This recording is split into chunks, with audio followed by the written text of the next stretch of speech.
Hello दोस्तों, स्वागत है आप सबका एक बार फिर से चैनल पर।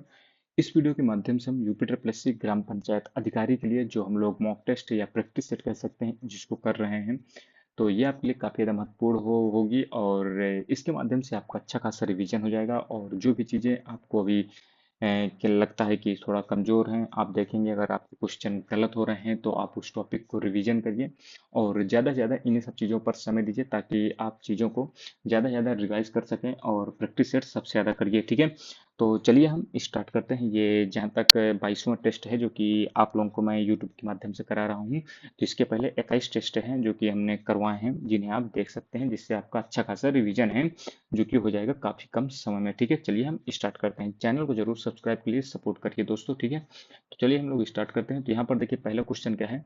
पंचायतों को आर्थिक रूप से सुदृढ़ करने व सुशासन की इकाई के रूप में सक्षम बनाने हेतु संविधान की किस अनुसूची में कार्यों को जो है पंचायतों को हस्तांतरित करने की बात है जो कि कही गई है। तो देखिए पहले का सही आंसर 11वीं अनुसूची है जो कि हो जाएगा। ठीक है, और 12वीं अनुसूची में क्या है, तो 12वीं अनुसूची में नगर पंचायतों से संबंधित चीजें हैं। ठीक है, पंचायती राज किस सूची का विषय है, तो राज्य सूची का विषय है। निम्नलिखित में से किसका निर्माण है जो कि पंचायती राज व्यवस्था के तहत है जो कि हुआ है, तो बताइए किसका निर्माण है जो कि पंचायती राज व्यवस्था के तहत हुआ है, तो ग्राम पंचायत। ठीक है, खाप पंचायत आप लोग देखते होंगे, साधारणतः ये हरियाणा में लगती होती हैं। यदि पंचायत भंग होती है तो किस अवधि के अंदर चुनाव करा लेने चाहिए, तो 6 माह के अंदर चुनाव हो जाने चाहिए। ठीक है, ग्राम सभा की बैठक की गढ़पूर्ति के लिए कितने सदस्यों का होना जो है मिनिमम आवश्यक है, तो पांचवें का जो सही आंसर क्या हो जाएगा, 1/5। ठीक है, और यही ग्राम सभा की जगह ग्राम पंचायत यदि होगी तो वहाँ 1/3 जरूरी होता है। ठीक है, उत्तर प्रदेश का जो पंचायती राज अधिनियम है 1947, इसकी किस धारा में ग्राम सभा को परिभाषित है जो कि किया गया है, तो बताइए किस में है जो कि परिभाषित किया गया है, तो छठवें का सही आंसर ऑप्शन नंबर 8 धारा 2 का 6 हो जाएगा। ठीक है, ये चीज जो है आपको ध्यान देना है। 11वीं अनुसूची के अनुसार पंचायत को कितने विषयों पर अधिकार प्राप्त है, कितने विषय पर, तो 29 विषय पर। और 18 विषय पर किससे कार्य प्राप्त है, तो ये आपके नगर पंचायतों का नगर पालिका होगा। ठीक है, ये चीज आपको जो है ध्यान देना है। जिले को विकेंद्रीकरण की धुरी बनाने का सुझाव किस समिति ने है जो कि दिया था, तो 8वें का सही आंसर क्या हो जाएगा, अशोक मेहता समिति ने है जो कि कहा था 1977 में ये आई थी। बलवंत राय मेहता समिति 1957 में आई थी। किस अधिनियम के तहत स्थानीय स्वशासन को हस्तांतरित विषय सूची में है जो कि रखा गया है, तो किसमें भैया, ये भारत शासन अधिनियम जो 1919 का था। ठीक है, ये चीज आपको जो है ध्यान देना। मॉन्टेग्यू चेम्स्फोर्ड सुधार विधि जिसे हम कहते हैं।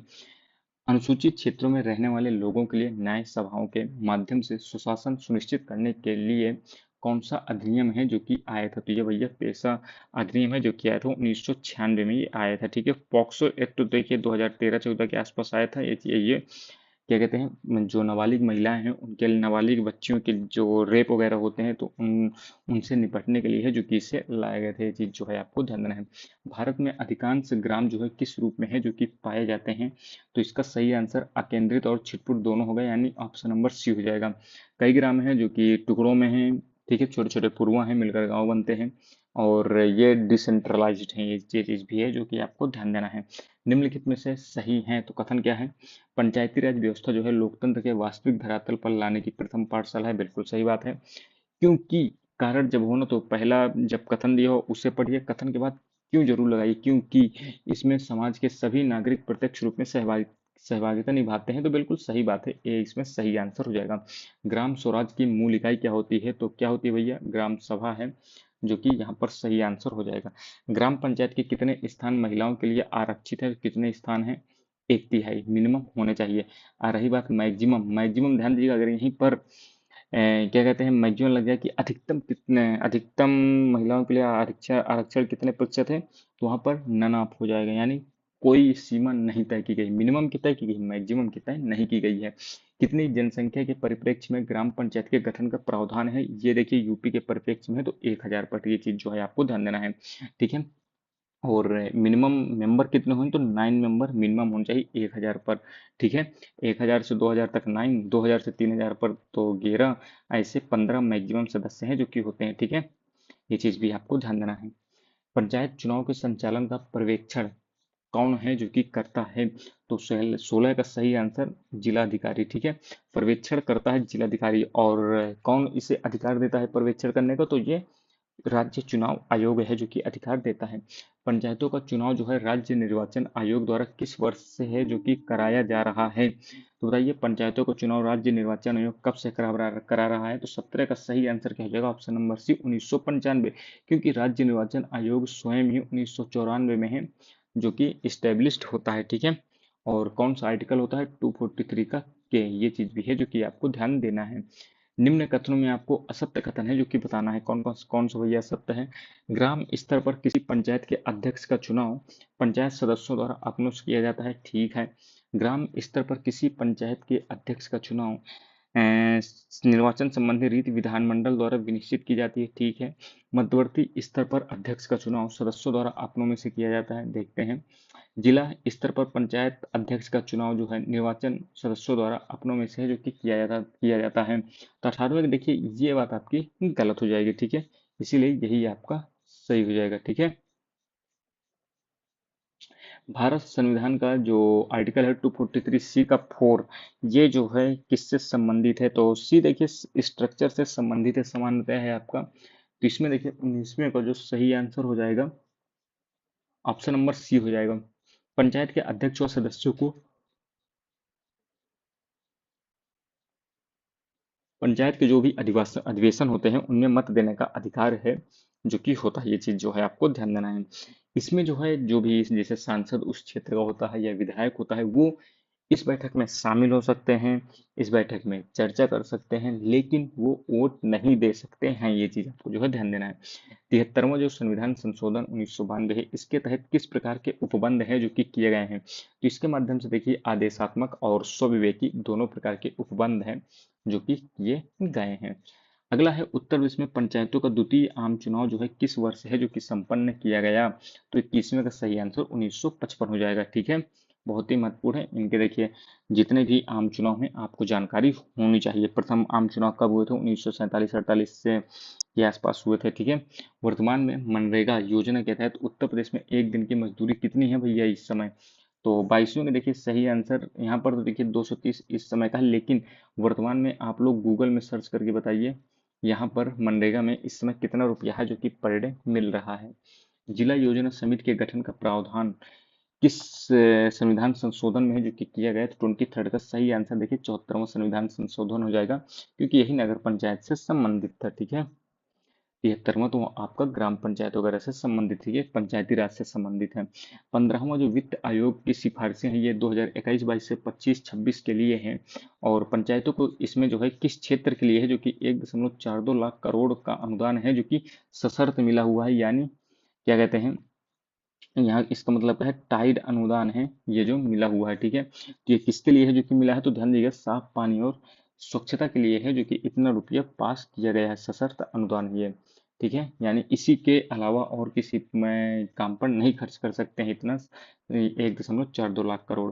किस वित्त आयोग ने राज्यों की हिस्सेदारी को 32% से बढ़ाकर 42% करने की अनुशंसा की थी? तो ये 25वें का सही आंसर क्या हो जाएगा? 14वां वित्त आयोग था। 15वें वित्त आयोग में कितना है? तो ये 41% है। ये चीज जो है आपको ध्यान देना है, यानी 14 से यानी 42 से 41 1% कम है। वित्त आयोग का गठन जो है प्रत्येक 5 वर्ष के अंतराल पर कौन करता है? तो ये राष्ट्रपति करता है। राज्य वित्त आयोग का सदस्य जो है यह अपना त्यागपत्र किसे सौंपता है? तो राज्यपाल को सौंपता है। ग्राम पंचायत का देखिए बजट पारित करने के लिए ग्राम पंचायत की बैठक की गणापूर्ति जो होती है ये कितनी होनी चाहिए? तो ध्यान दीजिएगा 28वें का सही आंसर क्या हो जाएगा?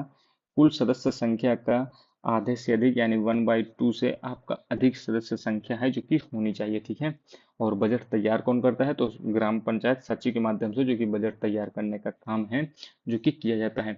निम्नलिखित में से कौन सा पंचायतों द्वारा अपने संसाधनों से उत्पन्न करके अत्यंत कम होने का कारण है? तो बताइए कौन है? तो यहाँ पर देखिए ऑप्शन नंबर डी हो जाएगा। ये तीनों कारण हैं जिनके कारण से जो टैक्स वगैरह होते हैं ये काफी ज्यादा कम है किसके? ग्राम पंचायत के। ठीक है।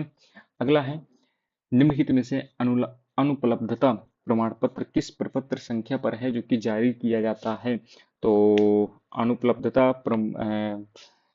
प्रमाण पत्र की बात करें तो किसमें है भैया? ये 30वें का सही आंसर ऑप्शन नंबर बी हो जाएगा। प्रपत्र संख्या 10 है जिसमें अनुपलब्धता प्रमाण पत्र है जो कि आपका सामान्यतया होता है। रजिस्ट्रीकरण की प्रक्रिया में प्रपत्र संख्या जो 1 होती है किससे संबंधित होती है? 31 का सही आंसर जन्म जन्म सूचना पत्र से है, जो कि संबंधित होती है। ठीक है, इसके बाद देखिए जन्म मृत्यु रजिस्ट्रीकरण अधिनियम जो 1969 है, काफी महत्वपूर्ण है। इसके तहत राज्य सरकार द्वारा नियुक्त जो सर्वोच्च अधिकारी बताइए भैया कौन है जो कि होता है? तो इसमें देखिए 32वें का सही आंसर मुख्य रजिस्ट्रार होता, और ये स्टेट का क्या कहते हैं मुख्य रजिस्ट्रार होता है। यहीं पर यदि महा रजिस्ट्रार यदि हो ना, तो वो किसका होता है? सेंट्रल सेंट्रल गवर्नमेंट के अंडर में होता है वो। ई पंचायत मिशन भैया आपकी कब आती है? तो 33 का सही आंसर वर्ष 2018 में है, जो कि ई पंचायत मिशन आपकी आती है। डिजिटल भूमि परियोजना के बारे में बताना है आपको, कौन सा कथन है जो कि सत्य है? तो उत्तर प्रदेश सरकार द्वारा राज्य में भूमि अभिलेखों का डिजिटलीकरण ठीक है। यह उत्तर प्रदेश की ग्रामीण भूमि से संबंधित ई सेवाओं का विस्तार है, ठीक है। यह शासन सेवा वितरण प्लेटफॉर्म का कुशल मॉडल, ये भी सही, यानी ऑप्शन नंबर डी सही हो जाएगा। उमंग ऐप है जो कि कितनी भाषाओं पर है जो कि काम करता है? तो देखिए 35 का सही आंसर कितना हो जाएगा? उमंग ऐप जो है कितनी भाषाओं पर काम करता है? 13 भाषाओं पर है जो कि काम करता है, ठीक है। प्रधानमंत्री किसान सम्मान निधि योजना आपकी कब है जो कि प्रारंभ की गई थी? तो 36 का सही आंसर ऑप्शन नंबर ए हो जाएगा, 1 फरवरी 2019। प्रधानमंत्री आवास योजना ग्रामीण की बात करें तो प्रधानमंत्री आवास योजना जो रूरल है ये कब है जो कि स्टार्ट होती है? तो 37 का सही आंसर क्या हो जाएगा? Option number D. ठीक है, 2014 में मेक इन इंडिया आता है। ठीक है, 2015 में आपका क्या आता है? स्टैंड अप इंडिया आता है। 2016 में आपका यहाँ पर स्किल इंडिया है जो कि आता है, ये चीज भी है जो कि आपको ध्यान देना है, ठीक है। निम्नलिखित में से कौन सही सुमेलित है? तो कौन भैया यहाँ पर सही सुमेलित है? तो 38 का सही आंसर यहाँ पर क्या हो जाएगा भाई साहब? ये मरुस्थल विकास कार्यक्रम ही है जो कि 1977-78 में है, जो कि आपका आता है। ये चीज जो है आपको ध्यान देना है, ठीक है। ग्रामीण जनशक्ति कार्यक्रम की बात करें तो ये कब आता है? 1960-61 में आता है। पायलट गहन ग्रामीण रोजगार कार्यक्रम की बात करें तो ये 1972-73 में आता है, ठीक है। इसके बाद बात करें अंत्योदय योजना, काफी महत्वपूर्ण है, ये 1977-78 में है जो कि आती है, ठीक है। ग्रीन कार्ड योजना का संबंध बताइए भैया किससे है? तो 39 का जो सही आंसर क्या हो जाएगा? ऑप्शन नंबर सी हो जाएगा, ये परिवार नियोजन नियोजन से है जो कि संबंधित है। ग्रीन कार्ड योजना इंपॉर्टेंट है, ध्यान दीजिएगा। अगला है महात्मा गांधी राष्ट्रीय ग्रामीण रोजगार गारंटी अधिनियम यानी मनरेगा। इसके अंतर्गत लाभ प्राप्त करने वाले पात्रता किसकी है? तो ऑप्शन नंबर डी हो जाएगा, कैसा भी परिवार हो उसका 18+ मेंबर है जो कि होना चाहिए, वो मनरेगा के लिए एलिजिबल हो जाता है, ठीक है।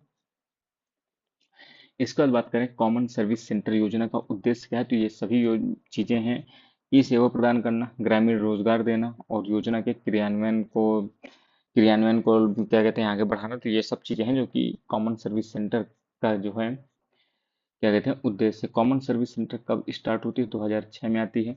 और कॉमन सर्विस सेंटर 2.0 कब आती है? तो ये 2015-16 के आसपास से शायद आती है, ठीक है। पंचायत सहायक की नियुक्ति के लिए आवेदन पत्र जो होते हैं आमंत्रित करने की सूचना प्रकाशित की जाएगी। तो बताइए कहाँ से है जो कि प्रसारित की जाती है? तो 42 का सही आंसर क्या हो जाएगा? ग्राम पंचायत कार्यालय में सूचना पटल देकर और वहां पर डिग्गी पिटवा कर भी है जो कि इसके बारे में जानकारी दी जाती है। सॉलिड वेस्ट मैनेजमेंट और पेयजल के उपभोग शुल्क के नियमित कलेक्शन तथा रिकॉर्ड रखने से संबंधित कार्यालय कार्य हैं जो कि किया जाएगा। तो किसके द्वारा जो कि किए जाते हैं ये काम? तो ये ग्राम पंचायत सचिव है जो कि करता है काम, ये चीज जो है आपको ध्यान देना है, ठीक है। अगला है भारत में पहली बार किस वर्ष नागरिक घोषणा पत्र की अवधारणा है जो कि इसे अपनाया गया? तो 44 का सही आंसर ऑप्शन नंबर बी हो जाएगा, 1997। और ये पहली बार कहाँ है? तो 1991 में ब्रिटेन में है जो कि ये नागरिक घोषणा पत्र आया था, ठीक है। Citizen charter. वरिष्ठ नागरिक पेंशन हेतु आवेदन पत्र अग्रेसित करने के लिए आवश्यक दस्तावेज कौन कौन से? देखिए आय प्रमाण पत्र भी जरूरी है और आय प्रमाण पत्र भी दोनों के दोनों हैं जो कि जरूरी है आपके लिए, ठीक है। मनरेगा जॉब कार्ड आवेदन के कितने दिनों बाद है जो कि प्राप्त होता है? तो 46 का सही आंसर ऑप्शन नंबर सी हो जाएगा, 15 दिन में है जो कि आपको जॉब कार्ड क्या कहते हैं प्राप्त हो जाएगा, ठीक है। ये चीज जो है आपको ध्यान देना है।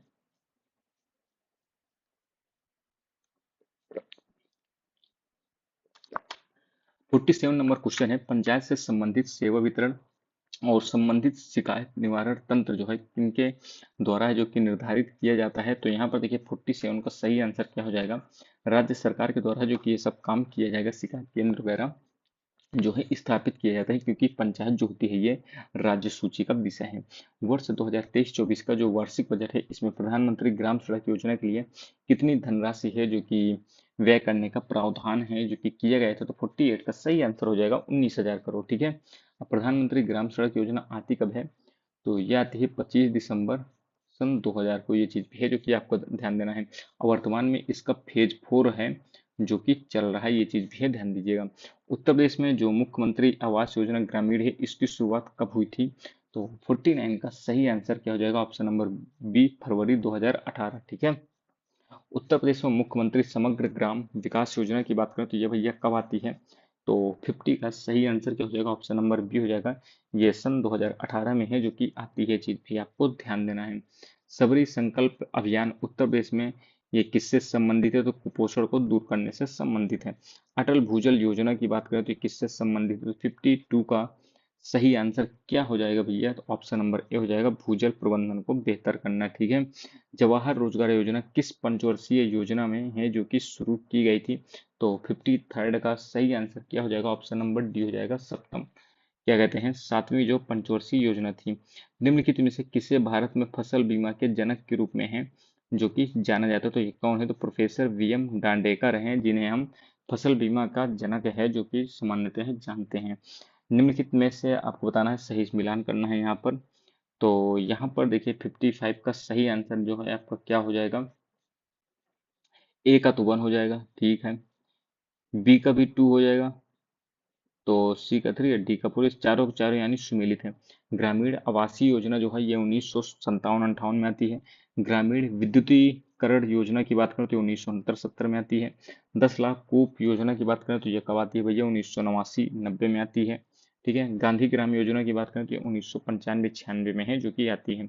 राष्ट्रीय ग्राम स्वराज अभियान की बात करें तो 2015-16 में आती है। और इसके तहत किसको प्राथमिकता है जो कि नहीं दी जाएगी, तो भाई ये बताइए भैया किसको प्राथमिकता नहीं दी जाएगी। तो शहरों में भी गरीबी से मुक्ति थोड़ा ना इसमें संबंधित है, ये गांवों से संबंधित चीजें हैं। ठीक है। प्रत्येक संसद जो है सदस्य द्वारा वर्ष 2019 तक कितने ग्रामों को आदर्श ग्राम बनाने का लक्ष्य है जो कि रखा गया था, बताइए भैया। बना तो नहीं पाए लेकिन आंसर बता दीजिए। तो 3 गांवों को है जो कि लक्ष्य बनाया गया था। और ये आदर्श ग्राम योजना कब आती है, तो 2 अक्टूबर 2014 में है जो कि ये योजना आती है। देखिए योजना बहुत अच्छी थी भाई साहब, आदर्श ग्राम योजना, लेकिन बस वही कोई इंटरेस्टेड ही नहीं था, क्योंकि इसमें स्वयं से मेहनत करनी थी, भाषणबाजी करनी नहीं थी, काम करके दिखाना था, तो इसलिए ये आगे बढ़ा ही नहीं। अधिनियम की किस धारा के अंतर्गत रजिस्टर के प्रारूप के बारे में है जो कि वर्णन किया गया है, तो 58 का सही आंसर ऑप्शन नंबर सी हो जाएगा, धारा 16। भारत में पंचायतों की संख्या बताइए भैया कितनी है, तो भारत में पंचायतों की संख्या 59 का सही आंसर ऑप्शन नंबर बी हो जाएगा, 2.5 लाख से अधिक। ठीक है। उत्तर प्रदेश पंचायती राज विभाग द्वारा वर्तमान में किन प्रमुख कार्यक्रमों का क्रियान्वयन है जो कि किया जा रहा है, तो 60 का सही आंसर क्या हो जाएगा यहाँ पर, ऑप्शन नंबर डी हो जाएगा, उपरोक्त सभी। ठीक है। तो यहाँ पर देखिए किन प्रमुख कार्यक्रमों का किया किया जा रहा है, तो ग्रामीण स्वच्छता कार्यक्रम भी इसमें संबंधित है। पंचायती राज पदाधिकारियों और कर्मियों का ट्रेनिंग प्रोग्राम, ठीक है, भूख मुक्ति और जीवन रक्षा गारंटी योजना, ये सभी चीजें हैं जो कि शामिल है। ठीक है।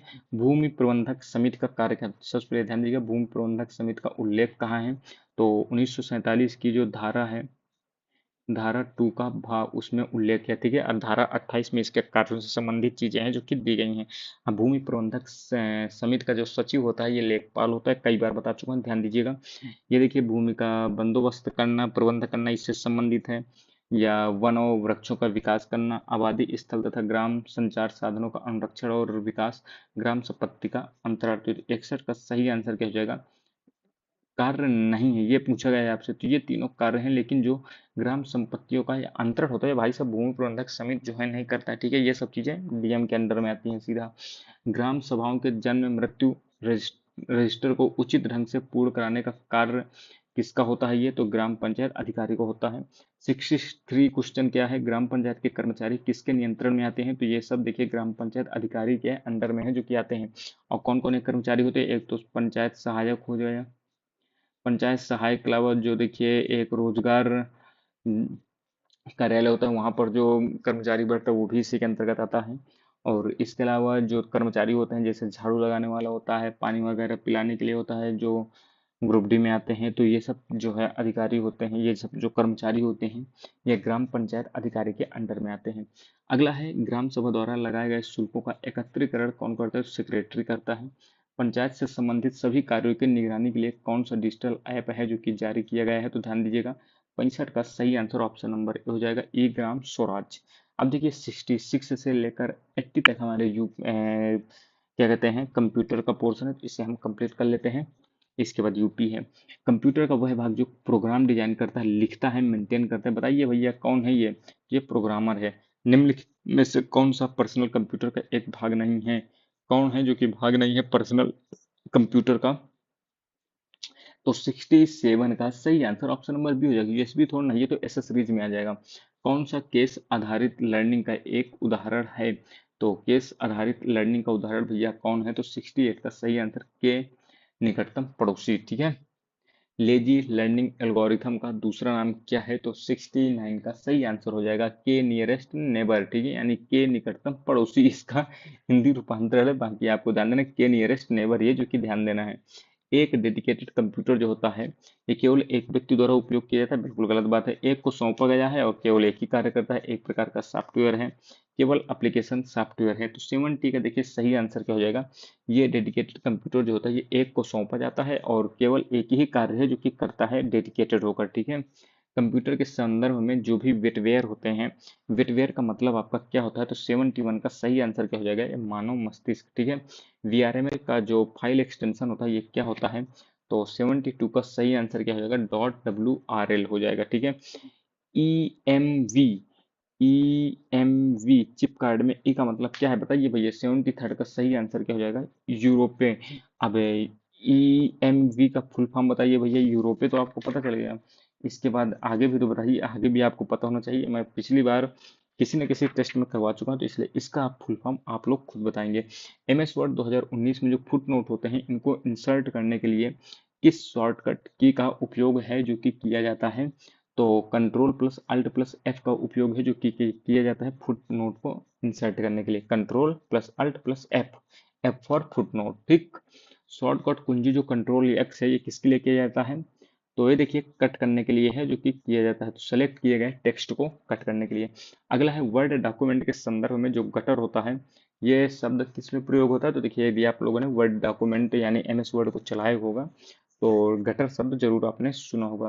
तो इसमें देखिए इसका काम क्या है? तो देखिए सिलाई और बाइंडिंग के लिए एक तरफ बचा हुआ स्थान है जो कि होता है, जिसे हम लोग सामान्यतः गटर कहते हैं। जब आप लोग खुद भी नोट्स बनाते हैं तो आप साइड में थोड़ा सा जगह बाएं तरफ छोड़ते हैं। ठीक है।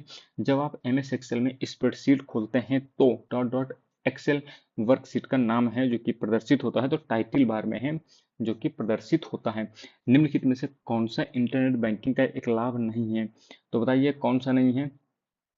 ये ऑप्शन नंबर ए यहाँ पर गलत हो जाएगा, बाकी तीनों चीजें हैं जो कि सही हैं। ठीक है। ये इंटरनेट बैंकिंग के लाभ है, बाकी ब्याज की उच्चतम दर प्राप्त करना ये इंटरनेट बैंकिंग का लाभ थोड़ी ना है। ठीक है। यूनिक्स ऑपरेटिंग सिस्टम जो है ये 1970 के दशक में किसके द्वारा है जो कि विकसित किया गया है? तो 79 का सही आंसर क्या हो जाएगा? Dell Labs. ये चीज जो है आपको ध्यान देना है। अगला है एक ऑप्टिकल कैरेक्टर रीडर, ये किसका है जो कि उदाहरण है? तो 80 का सही आंसर, ये एक इनपुट डिवाइस ओसीआर, ये चीज जो है आपको ध्यान देना है। निम्नलिखित में से उत्तर प्रदेश के किस शहर में भारतीय प्रौद्योगिकी संस्थान अवस्थित है? बताइए भैया कहाँ है? तो ये कानपुर में है। और 81 से 100 तक अब यहाँ पर हम लोग यूपी स्पेशल क्वेश्चन है जो कि हम इसे देखेंगे। जनगणना 2011 के अनुसार सर्वाधिक औसत साक्षरता दर वाले निम्नलिखित 4 जिलों का अवरोही क्रम बनाना है, यानी क्या बताना है? ज्यादा से कम अवरोही। ठीक है, घटते क्रम में। तो घटते क्रम में सबसे ज्यादा भैया कहाँ है औसत साक्षरता? तो 82 का सही आंसर हो जाएगा गौतम बुद्ध नगर में सबसे ज्यादा, फिर कानपुर नगर में, फिर औरैया में, फिर इटावा में है। उत्तर प्रदेश सरकार की जो एक जिला एक उत्पाद योजना का लक्ष्य है जो कि उत्तर प्रदेश में क्या करना है? तो इसमें देखिए स्वदेशी और विशेष उत्पादों को है जो कि लक्षित किया गया है। और एक जिला एक उत्पाद योजना सन 2018 में आई थी, और वर्तमान में भी कहा जा रहा है कि वन डिस्ट्रिक्ट वन प्रोडक्ट का जो है ये 2.0 भी है जो कि आगे देखने को मिलेगा आपको बहुत ही जल्द। उत्तर प्रदेश में किसान मित्र योजना आपकी कब आती है? तो 84 का जो सही आंसर हो जाएगा ऑप्शन नंबर 84 का डी हो जाएगा, 18 जून 2001। उत्तर प्रदेश के प्रथम राज्यपाल बताइए भैया कौन थे? तो 85 का सही answer option number D C हो जाएगा, सरोजनी नायडू जी। उत्तर प्रदेश के किस स्थान पर भारतीय सरकरा तकनीकी संस्थान है? काफी सिंपल है, कानपुर। निम्नलिखित में से कौन सा युग्म है जो कि सही सुमेलित है? बताइए भैया कौन है जो कि सही सुमेलित है, आपको ये बताना है। बुक्सा बिजनौर में पाई जाती है कि नहीं पाई जाती है? बताइए भैया। तो 87 का यही सही हो जाएगा, क्योंकि यही है जो कि बिजनौर में पाई जाती है। बाकी देखिए थारू बांदा में थोड़ी ना पाई जाती है, ना राजीव गोरखपुर में पाई जाती है, भोटिया बाराबंकी में नहीं पाई जाती है। जनजात से संबंधित जो भी चीजें हैं आपको अच्छे से तैयार कर लेना है। गोदान किसके द्वारा लिखी गई? तो मुंशी प्रेमचंद के द्वारा। निम्नलिखित में से किसने लखनऊ के सांस्कृतिक क्रियाकलापों में योगदान है जो कि नहीं दिया है? कौन है भैया जिन्होंने योगदान नहीं दिया है? तो ध्यान दीजिएगा, मेहंदी हैं जो कि इन्होंने योगदान नहीं दिया है। बाकी बिंदा दीन हो गए, उस्ताद दूल्हा खां हो गए, इलियास खान हो गए, इन्होंने सब ने जो लखनऊ का कल्चरल एक्टिविटीज होती हैं वहाँ पर जो है काफी कुछ है जो कि अचीव किया है। ठीक है। उत्तर प्रदेश में किस धर्म के अनुयायी हैं जो कि सबसे कम है? तो बताइए भैया किसके हैं सबसे कम? तो पारसी धर्म के सबसे कम हैं। शेर शाह सूरी का अंतिम अभियान निम्नलिखित में से किस राज्य के विरुद्ध था? तो ये ध्यान दीजिएगा, कालिंजर के विरुद्ध था। ठीक है, और यहीं पर इसकी मृत्यु भी है जो कि हो जाती है। बमरौली तो देखिए ये इलाहाबाद से संबंधित है, चकेरी कानपुर से, हिंडन गाजियाबाद, फुर्सतगंज रायबरेली। ठीक है, तो इसका सही आप विकल्प देख लीजिएगा। अब देखिए यहाँ पर नाभिकीय संयंत्र है नरौरा, आपका कहाँ है संबंध? नरौरा उत्तर प्रदेश, कोटा राजस्थान, तारापुर महाराष्ट्र, काकरापार गुजरात। ठीक है, इसका भी आपको सही आंसर टिक कर लेना है, क्या हो जाएगा? ठीक है, मैंने आपको बता दिया। सॉफ्टवेयर और बिजनेस प्रोसेसिंग आउटसोर्सिंग उद्योग का सबसे बड़ा केंद्र जो है उत्तर प्रदेश में निम्नलिखित में से कौन सा शहर है? तो 94 का आंख मूंद कर भी इसका सही आंसर दे सकते हैं, नोएडा। उत्तर प्रदेश खादी ग्रामोद्योग बोर्ड की स्थापना किस वर्ष की गई? तो 95 का सही आंसर हो जाएगा 1960। ठीक है, ध्यान दीजिएगा, केवीआईसी। उत्तर प्रदेश में कंप्यूटर एडेड डिजाइनिंग यानी जो कैड है, ये परियोजना का केंद्र है जो कि कहाँ पर स्थित है? तो 96 का सही आंसर क्या हो जाएगा? लखनऊ में स्थित है। उत्तर प्रदेश राज्य में निम्नलिखित में से सबसे ऊंचा बांध आपका कौन सा है? बताइए भैया सबसे ऊंचा बांध कौन सा है? तो 97 का सही आंसर हो जाएगा ऑप्शन नंबर बी, रामगंगा। ठीक है, सबसे ऊंचे बांध की बात हो रही तो रामगंगा सबसे ऊंचे है, राम से बड़ा कोई नहीं है। ये सब याद करने की ट्रिक है आपके लिए। ठीक है, निम्नलिखित में से कौन सा उत्तर प्रदेश की पेयजल परियोजना है? तो पेयजल परियोजना आपकी कौन सी है? तो 98 का सही आंसर क्या हो जाएगा? गोकुल बैराज परियोजना है। ठीक है, उत्तर प्रदेश को जलवायु के आधार पर कितने कृषि जलवायु प्रदेशों में है जो कि बांटा गया है? तो 99 का सही आंसर 9 जलवायु प्रदेशों में है जो कि बांटा गया है। ये चीज भी है जो कि आपको ध्यान रखना है। उत्तर प्रदेश में खरीफ की फसल बुआई जाती है, तो खरीफ की फसल देखिए ध्यान दीजिएगा, खरीफ और खराब यानी जब कीचड़ कीचड़ वगैरह हो जाता है तो कब होता है कीचड़? जून जुलाई में ही होता है। और खरीफ की फसल में आप लोग क्या सामान्यतः देखते हैं? तो यहाँ पर आप लोग गेहूं हम लोग कब लगाते हैं? तो गेहूं तो आप ठंडी में लगाते हैं। यहाँ पर देखिए खरीफ की फसल में आपका सामान्यतः धान है जो कि देखा जाता है। ठीक है, ये चीज जो है आपको ध्यान देना है। तो यहाँ पर देखिए हम लोगों ने यूपीटर प्लस की ग्राम पंचायत अधिकारी के लिए जो प्रैक्टिस सेट नंबर 20वां था इसे हमने कंप्लीट कर लिया है। यदि आपको कोई भी क्वेरी हो तो आप कमेंट बॉक्स में बता सकते हैं। चैनल को जरूर सब्सक्राइब कर लीजिए, सपोर्ट करिए। मिलते हैं अगली वीडियो में, तब तक धन्यवाद।